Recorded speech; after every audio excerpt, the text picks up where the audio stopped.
Do you often feel intimidated by a particular coworker? Do you feel targeted at work or being put down by someone? If your answer to any of this question is yes, then there are good chances that you're working with a bully at work. Bully is someone who is intimidating, threatening, or someone who tries to humiliate their target. This kind of behavior often does harm the person being attacked. Bullies are everywhere. They are in a workplace, they are in a professional network, and adult circle. And the reason as to why they target you can be many. Maybe they see you as a competition or a threat, or it's because of their own insecurity, or in general they don't like you. Whatever the reason may be, the question is how to handle these bullies. Well, there is no one size fits all, but let me share with you a key principle based on The Art of War by Sun Tzu that can help you manage the situation effectively. And that key principle is know your enemy and know yourself. This principle says if you know your enemy and you know yourself very well, you need not fear the result of 100 battles.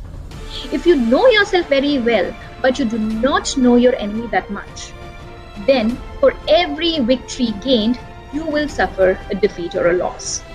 And if you neither know yourself nor your enemy, you will succumb in every battle. Depending on who your bully is, you need to learn more about them, how they work, their relationship in the organization, their position, and their influence and network.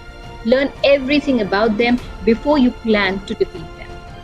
You need to know your own strengths and weaknesses and your enemy or your bully's strengths and weaknesses. Know yourself and your enemy. The strategy is to attack them using your strengths. What are your strengths? What is that you're extremely good at? How can you apply your strengths more at work and to manage challenging situations?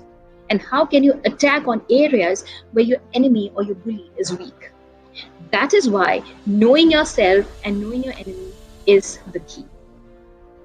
And the strategy is to lose the battle, win the war. Choose your battles wisely. It is okay to suffer minor defeat and losses or failures, but focus on achieving a larger, more important, overarching success and victory over time. This is something that I have personally experienced and used. When my bullies were busy looking for opportunities to put me down and were very happy with their small wins, I was focused on working on my strengths, building my credibility at work, and network with the right people, build my allies. And eventually, my bully was outnumbered by people who trusted and supported me. Here, you need to be authentic, honest, and true to your craft and to yourself. These are challenging situations, but the key here is to not take anything personally. Your bully may come after you for his or her own reasons, but the moment you react to their actions in a personal way, that's the time when you lose sight of the situation, which could ultimately harm you. So learn to think through and respond instead of reacting.